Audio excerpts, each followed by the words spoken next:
Okay, let's begin. And Joel, would you want to read verse 6 in Hebrew, if you would, brother? Sure. Yeah. Make sure I'm at the right spot. Yeah. Okay.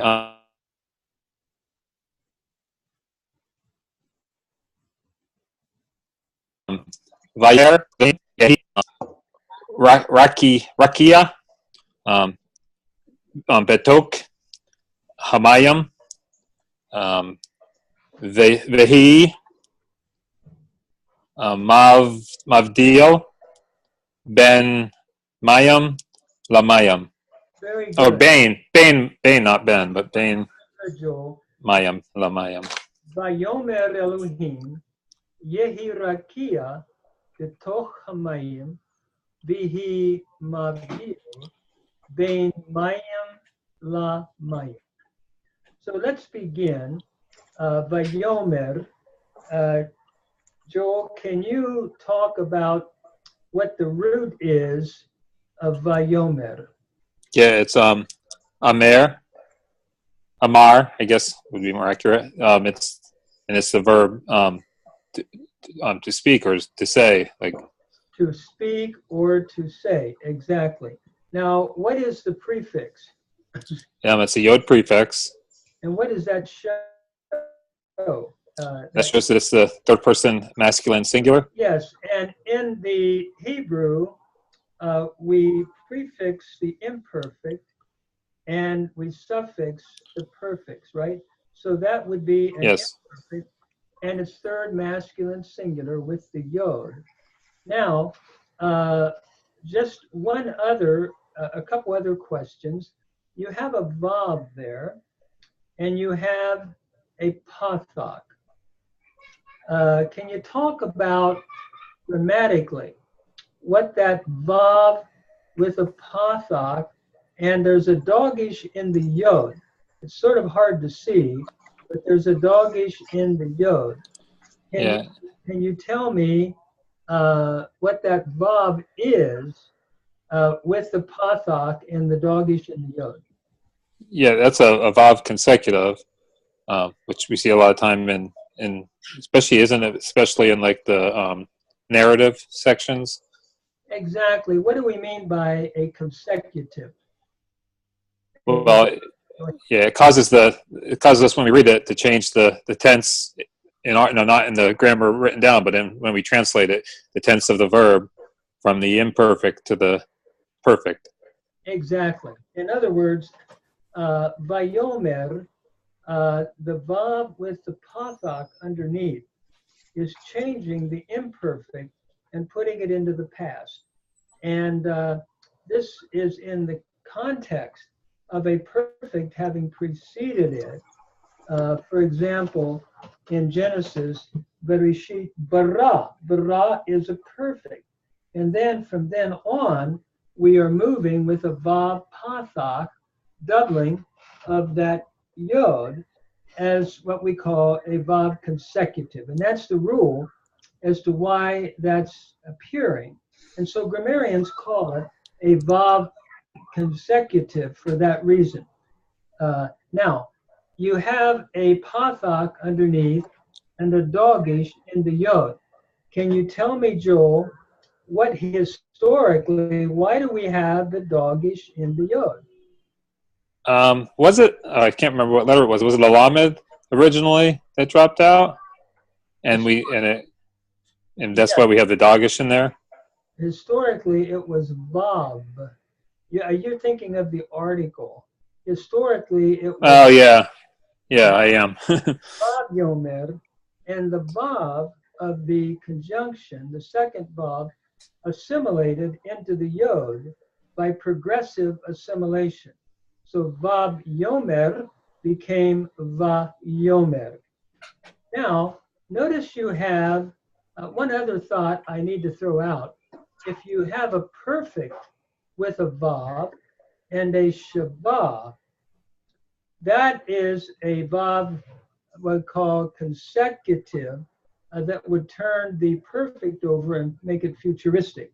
So just a note on that. Now, looking at this form, notice you have your O vowel. Your O vowel. Vayomer. Thank you, Marty. Your O vowel. Can you tell me why we have a holum here rather than, let's say, what's your normal imperfect? It'd be Hirik. Like, Yeah, yishmor. Yishmor. We're using the verb. Let's say if we use the verb shamar, which Lambden uses, it would be yishmor. We would have a hirik. Now, why? We have another student joining us.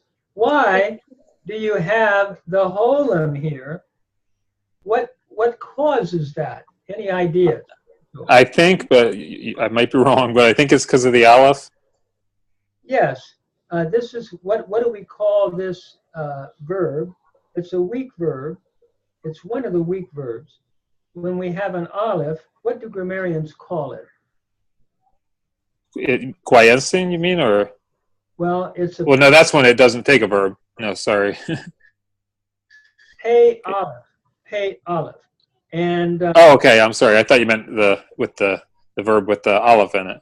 yeah, you have your pay aleph, and this is from the sort of the verb that is often used to define grammar, and that is pay ayin lamed.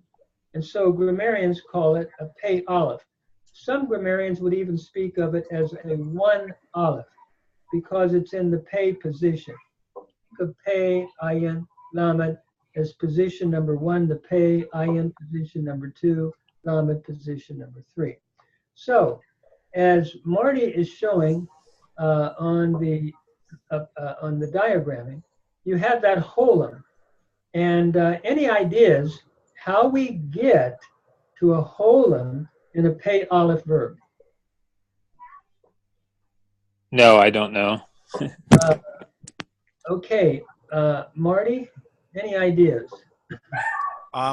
Well, the only thing I know is that that's the weakness and that's how it transforms. So I thought you've told me before that on some of these, the original vav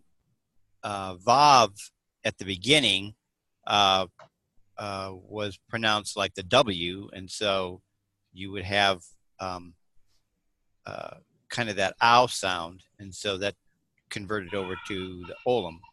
But what I was thinking of, Marty, is the O vowel, the holum. Yeah. Historically, what happens here, you had that yod prefix. Grammarians in historical Hebrew grammar often speak of what we call dissimilation. And this occurs in these pay aleph verbs.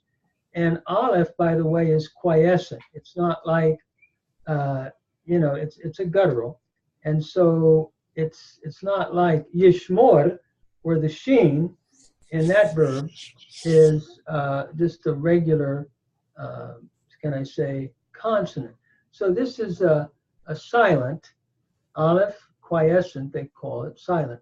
And historically, we don't know the full development, because this would have been Proto-Hebrew, but it might have been something like yemer becoming yomer by dissimilation.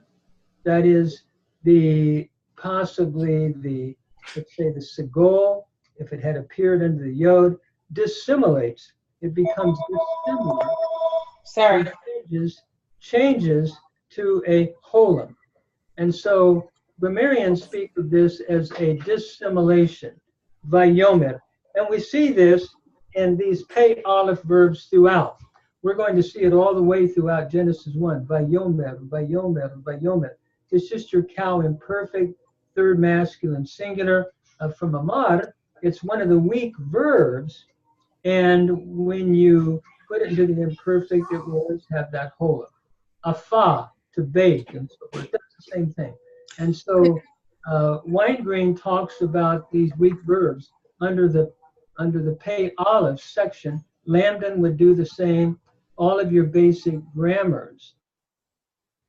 And so, but historically, probably we have a dissimilation, which is the reason why it's not the normal And that's because the aleph is quiescent, non-pronounceable, and as a result, over time, there was this dissimilation where the vowel becomes dissimilar from the final vowel, the sigol. So, in other words, that O vowel has nothing to do with the O vowel in the Hofal.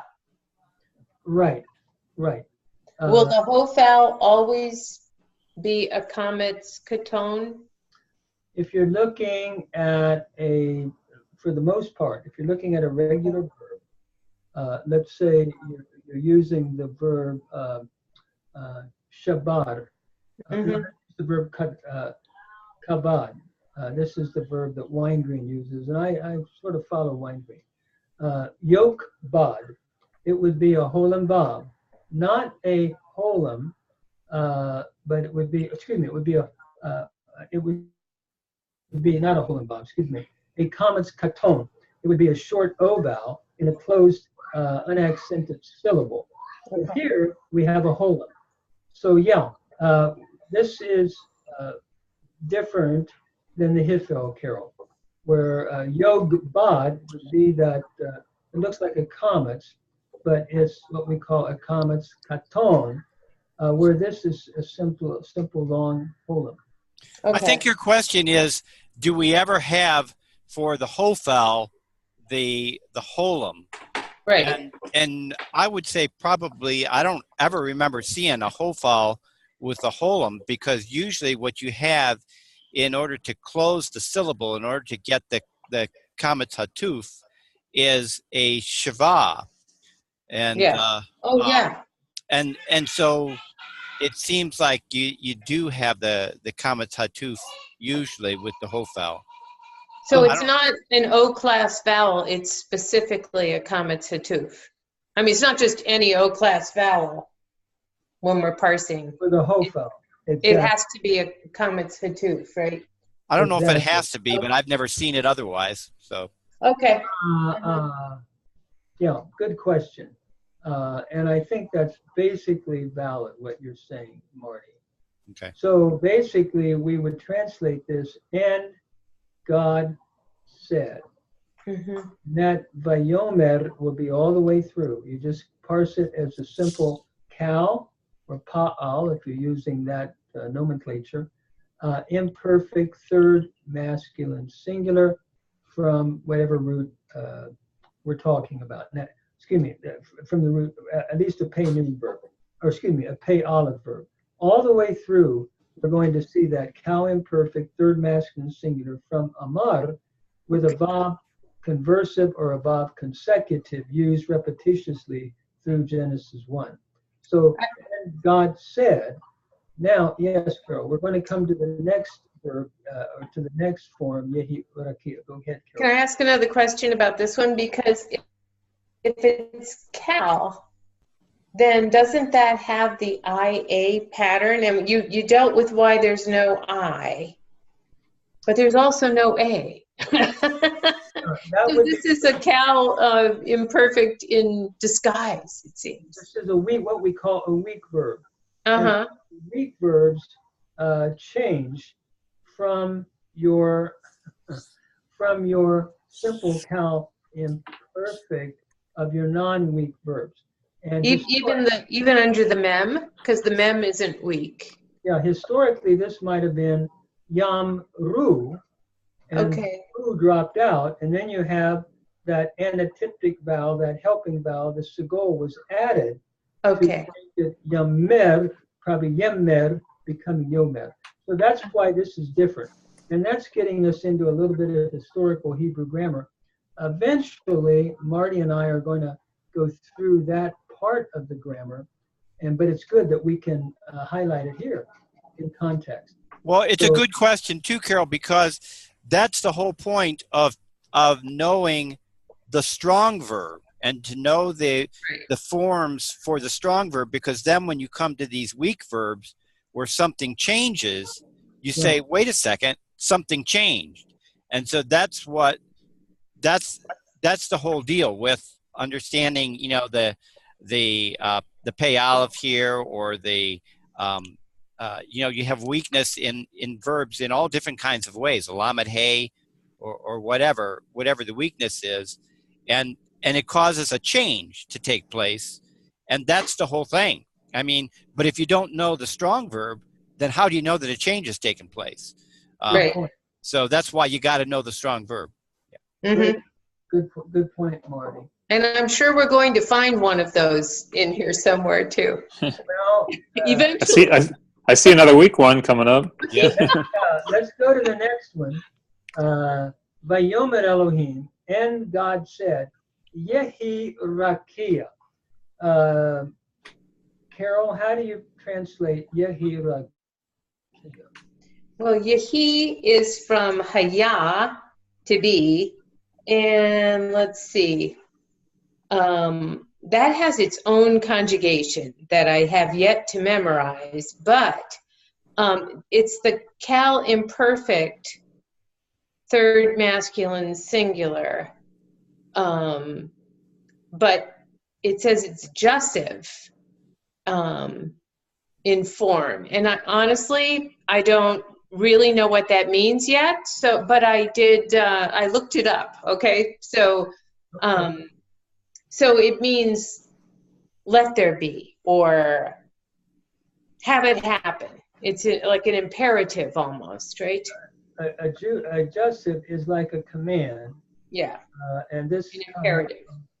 The nomenclature comes from the Latin, having come from the Latin perfect uses. But at any rate, the root here, what is the root, Carol? Yehi. Haya. Haya. Now, Marty, could you print that? Are you able to print the root? Not with the vowels, but just with the consonants. Haya. Very good, Marty. Now, what that means? What does that mean, Carol? Haya. To be, well, we would say in English to be, but exactly. So basically, Haya, if you were looking at the Cal Perfect, would have a two pathox under it, and it would be he has been. Now, what happens to the hey here in Yehi? It's disappeared. What happened to it? Well, it dropped out. And we call that what type of weak verb? I think Joel alluded to it. Well, third hey is what I called it, because we always said first, second, or third, but it would be what would be lamed hey? Lamed hey. And if you think of the nomenclature with your pa'al, it would fit in the lamed position, or as you said, very good, very good, Marty. As you said, it would be a lamed hey or a final hey form. In the imperfect, at least with the jussive, that drops out. Now you do have your regular imperfect will be, where Jesus or where God makes the comment, tell them has sent me, tell them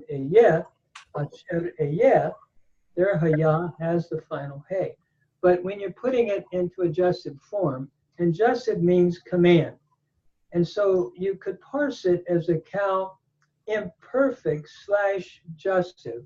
And in these haya forms, hey elides or drops out. And so we would translate it, and God said, let there be. In other words, there will be. But the best way to render it in this third masculine singular would be let there be. Now, what about rakia? Carol, what is rakia? well, that's it's a noun. It means an extended surface or expanse or plate or firmament, a sealed dome, and it's a noun, a masculine noun. Yeah, let there be an expanse, a rakia. It is interesting in Genesis 1 that is used to look at the heavens. And do you know where it's used interchangeably with the heavens? Mm-mm. Anybody?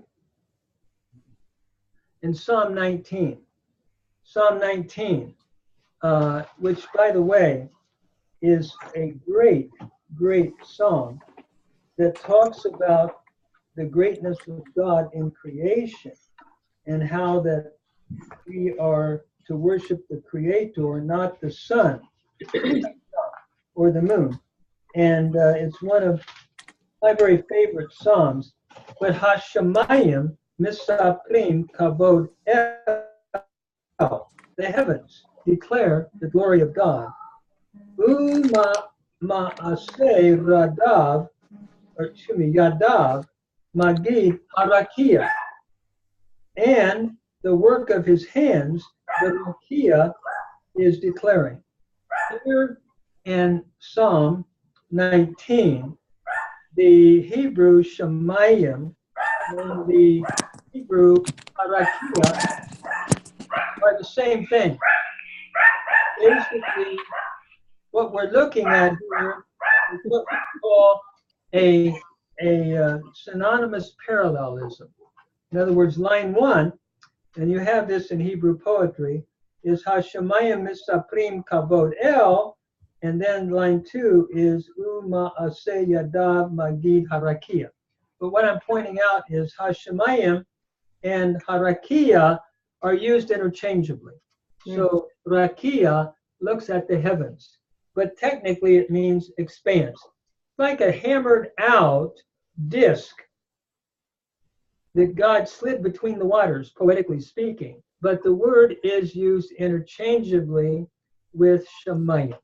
So it's sort of interesting. And that's why the Latin translated this firmamentum, because they were thinking of this hammered out kind of expanse that God slid between the waters. But basically, I think expanse would be a good way to translate it, but it is used interchangeably with Hashemayim or heaven. So God said, let there be an expanse. Now we have the Hamayim. And Joel, would you talk about that? And while Marty is doing the graphics, and I sure appreciate, Marty, what you're doing. A Bitoch Hamayim would be what, Joel? What is the bait? I guess Joel's phone is off. Oh, sorry.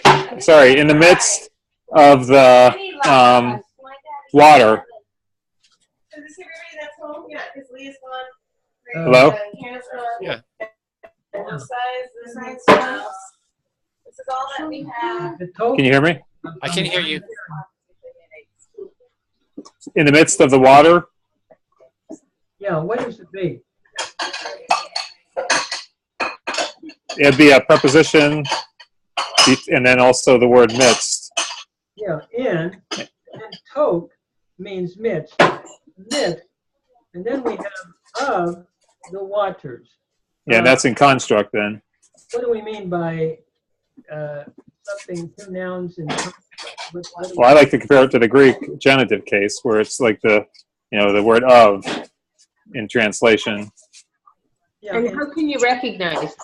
It has like the context has to be the determining factor, Carol. But Yeah. Marty had mentioned some other, there was like a change in the vowel indicates a context. Yeah, sometimes there is, and sometimes it's by context. Okay. Yeah, so it's in the midst of the waters. And so God said, let there be an expanse in the midst of the waters. And then Hamayim, Carol, what is the hay? I'm sorry? What's the hay?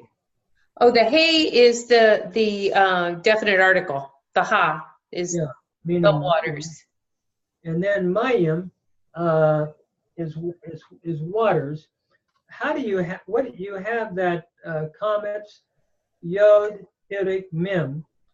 What ending is that, Carol, in Hebrew? Mime. That's is that the dual ending? The dual ending. The dual ending. I am, if you want to say Yadayim, two hands, you would use Ayim. if you wanted to say many hands, yadim, more than two. But this is, oh, I'm sorry, but this is, so this is looking at two chunks of water, two portions of water that the rakia goes between, right? Exactly. And sometimes the dual and the plural are used interchangeably. Okay. But here I think we're looking at waters above and waters below. And this is more of a basic grammatical question. Why do we have, what is the hey, Carol? It's the article. And why do we have a pathak and a comma, excuse me, yeah, a pathak followed by a what is that dogish in the mem? What do we call that? A dogish forte? Yeah, and why is that there? I think it's got to be something that was elided from the article Yeah, something originally. not elided, but something we call it actually. Not elided, absorbed or whatever. You had a lamed, and the lamed assimilated into. Assimilated. So halmayim, by progressive assimilation, the lamed went into the mem, causing the doubling of the mem. So the article was originally hal? Yes. Okay, okay. And the lamed, by progressive assimilation, the mem sort of gobbled it up, and we show that by that dogish forte. Okay. And one other question: we have a comet rather than a pathak under the mem. And what is that little fishbone that Marty is showing there? What do we call that? Are you asking me? Yes, Oh, okay. Is that to show a pause? Athnak, yeah, A-T-H-N-A-C-H, Athnak, and it's showing one of the major pauses in the passage. Because of that, the comets appears, because what would have been a pathak lengthens to a comets in pause. So if we're reading it, we would read it, Vayomer Elohim Yehi Rakia Betok Hamayim, and we pause for a moment. Vihi Mavdio Bein Mayim Lamayim. But so Vayomer Elohim Yehi Rakia Betok Hamayim, and that's major pause. That's what that is, and that's why the pathak lengthened to the comets there. So that's just like in V'ha'aretz. Yeah. In verses 1 and 2. Very good, very good. Now we come to the last phrase, Vihi Magdil Bein Mayim Lamayim. And so, how do we translate that, Carol? Okay. And let there be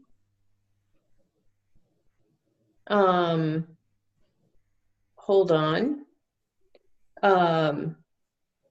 Separating, let there be separating between waters to waters.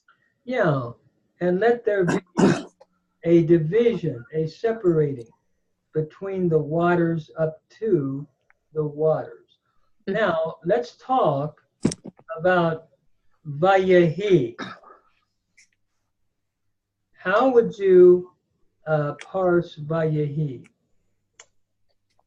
Well, that I think, again, is the same as when God said, Yehi Rakia Batok Hamayim. So it's the same thing. It's the cal imperfect, third masculine, singular, and again it's jussive. Although how I would know it's jussive if I hadn't looked it up is beyond me. Yeah, But it's the same verb. yeah. The verb haya, if it's non-jussive, would have a final hey. Oh, right. Okay. And I think that there's no. Well, Sorry. Go ahead. correct that. Vayehi, Mhm. that we could say, and let there be. Now, the question that I have here, though, is why do we have a Vav Mhm. with a Hirik Yod? Mhm. What caused that development? Well, it's not a vav consecutive, because that would have the patak.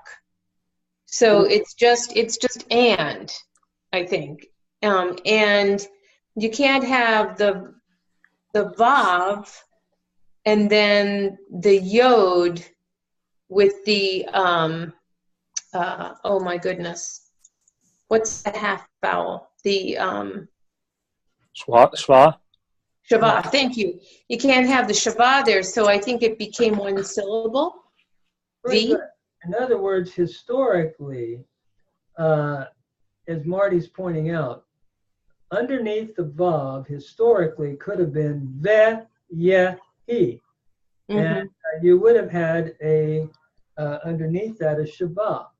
However, what happens, the two Shavahs, Ve, Ye, He, changed to Vihi, and we ended up with a long Hirik Yod. And so, at least that's what I was taught. So basically, and let there be, so it's still imperfect, jussive, and a command. And it is the Vav with a, actually it's a Vav consecutive, except with, we could say. Oh, it is a vav consecutive? But what is happening, I'm sorry, not a Vav consecutive, it's just a simple Vav, excuse me. Right, okay. Is it? Can I ask a question? Is that a way we would know it wouldn't be? It would be adjussive too, because he breaks the pattern that he's doing of using consecutives. Yeah, if you would have adjussive, you would have a pathak. You had a perfect, wouldn't you have? He'd use the perfect here, right? If you want to do a future imperfect. You would just use the perfect. Yeah, it would be vet haya or something like that. But we're using the imperfect, and so it's just a simple vav. It's not a consecutive. I'm sorry. Right. So it's And you can hear how that gets turned into one syllable. Well, if you have a Pennsylvania accent like me and you tried to say v'yihi, it comes out v-he. That's good, Carol. And basically, discredit what I said about the Vav here with the Shabbat, turning it over because it's perfect. It's imperfect, but it's Right. simply a Vav.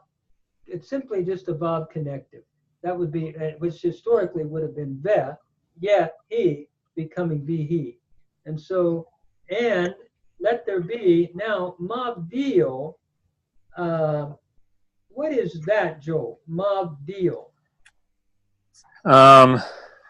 Well, looks like a participle, a Hiphil participle. From what root? Badal. And is that like to divide? Is that like the verb? Is badal to divide? Badal means to divide. Okay, so that to be a dividing. Now, what gave it away as a Hiphil participle? Well, for me, what it should have been is the vowel under the mem, but I saw the Hirik Yod is what helped me. But I know I should also know the vowel that the Hiphil takes, which is probably in the Pathak. Yeah, in other words, Mabdil, you have an A-class vowel, a Pathak, followed by a Hirik Yod, which is indicative of your Hiphil stem. Like if you were putting this in the imperfect, it would be Yabdil. And on that chart that Marty and I did the other week, that vowel pattern indicates a hiphil. If we had it simply as a hiphil imperfect, we say third masculine singular, it'd be yavgil. Now, when we add the mem, it makes it a participle. And the mem, but you have the same vowel pattern. And so you're exactly right. We're looking at a hiphil participial form. And we could translate it dividing, let there be a dividing, causing dividing. And so it's interesting, by the way, that mem, as we pointed out last week in that chart, is used with participles in the PL, the puel, the hiphil, the hofal, and then the hitpael. When you have that mem prefix, you're looking at a participial form. So let there be a cause of dividing or dividing. Now we have bain mayim la mayim. And would you want to translate that, Joel? Sure. Yeah, it'd be between bain and then waters, which we talked about being a dual form, Yeah, to waters. There's the dual form again, between the waters, and then la mayim. Two waters. So Yeah. between the waters and the waters, kind of, or between all the waters. Between the waters. Between one waters to the other waters. To the waters. Now that, what is that lamed, by the way? By the way, there's another dual form, ayim. And as we pointed up above, in the final lamayim, because we're at the end of the verse with those two dots at the end, like a period, called the sof pasuk. We're at the end of the verse. So between the waters, literally to the waters. Now that lamed is just your preposition, inseparable, that goes before nouns. What is that comments underneath showing?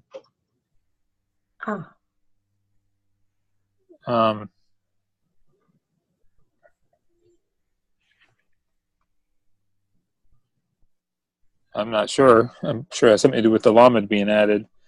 Could Could it be because of, is it a definite article? Is it showing that definiteness? Because very good. Marty just typed in B.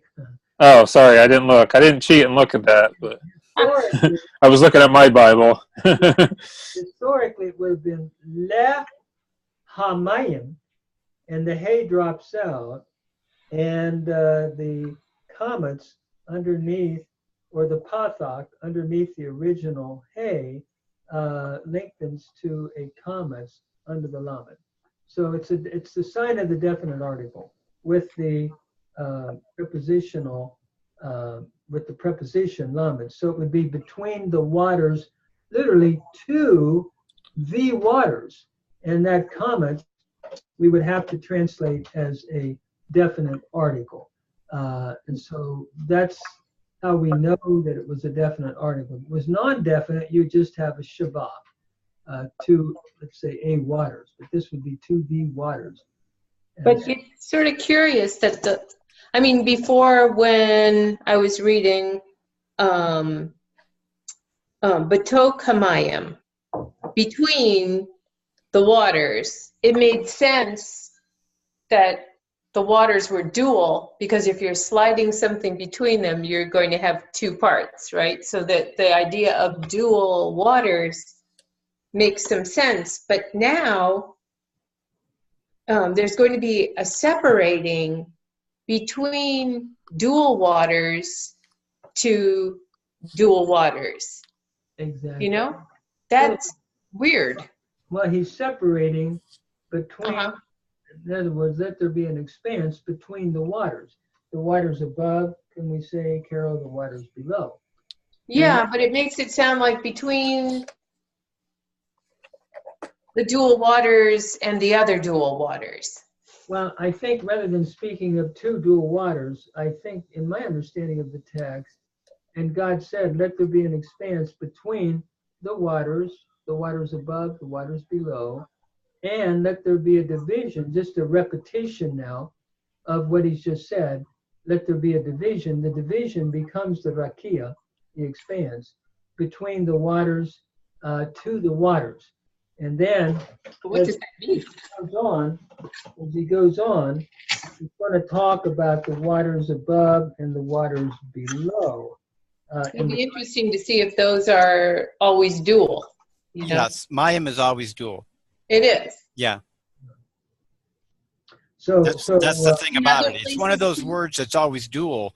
Like, Oh, you know, so like we have the word sheep, you know, Right. and it's, you know, it's just one of those things about this particular word. That's what it or is. glasses.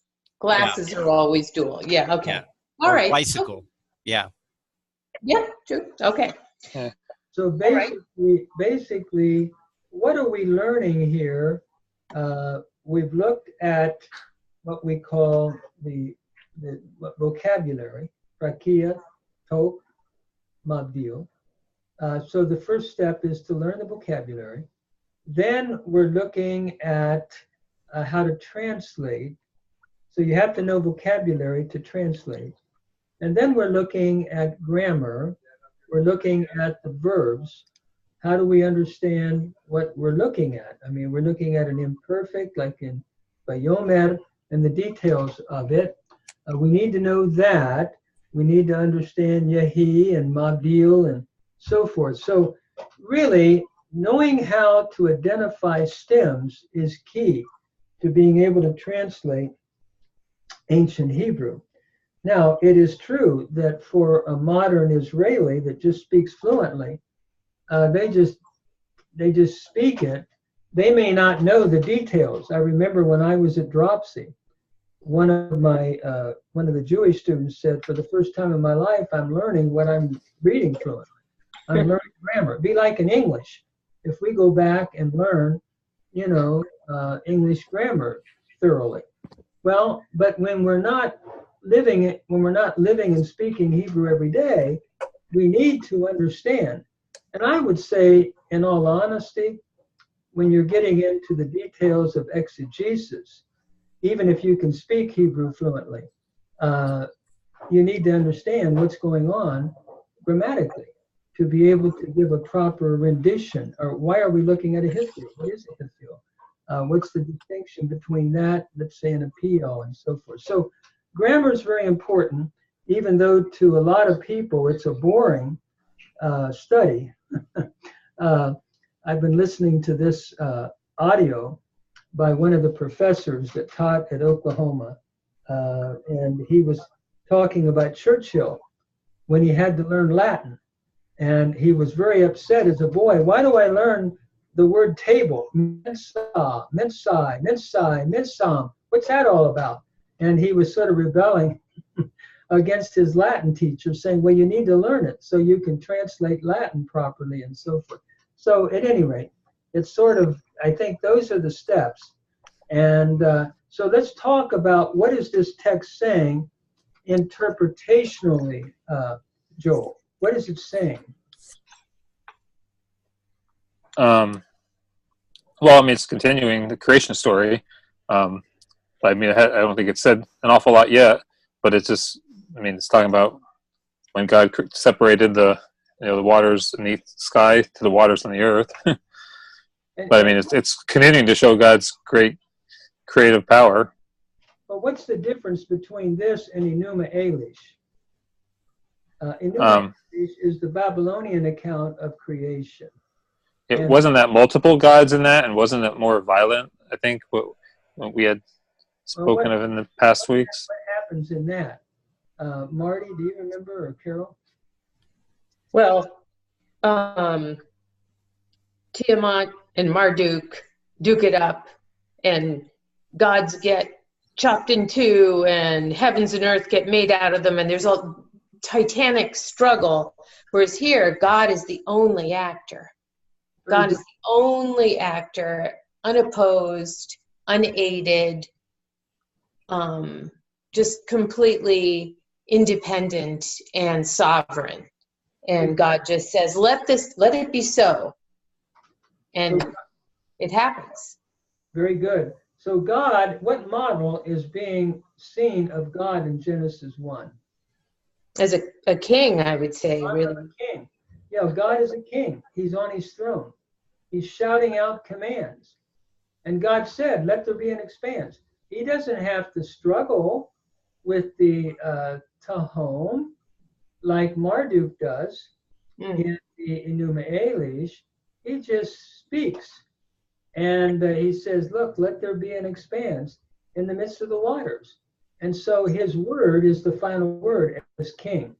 And I love this because it reminds me of Jesus, who in John 1, in the beginning was the Word, the Logos, and all things came into being through him, through the Logos.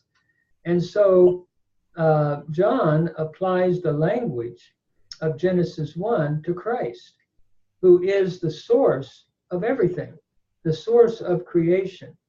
So I get excited when I think about Genesis and John 1, and causing this division between the waters and so forth. And you know what we're going to see in the Rakia will be the Shemayim, the heavens. And we just did a little in one of our sermons that the church is so kind to put out on YouTube. I was talking about the nearest galaxies. By the way, I used to say the nearest was 30 million light years away. I was corrected. It's from what we've checked out, it's 2.5 million light years away, and there must be trillions of such galaxies out there. Well, that's mind-boggling. And that all came into being by God speaking, and by Jesus speaking it into being. And I'll have to be honest, I cannot understand how a person could claim not to believe in God at all when I think of, wow, I mean, somebody had to pull all that off. And what we're being told here is, this is a very monotheistic text, very clearly showing God as the sole creator who speaks creation into being. He doesn't have to tussle with the waters or anything. And Jesus, in the New Testament, for those who believe Jesus as Savior and Lord, is the source of everything, John says. All things came into being by him. And so it can become encouraging, especially in life, to know that once we accept Christ as our Savior, he lives in us. And even though life can become very difficult, to know that the King speaks and he's in control. I mean, to me, that gives me great hope and so forth. So this is a great, great text. And what we want to do is keep developing this. And I just want to thank you all for this opportunity.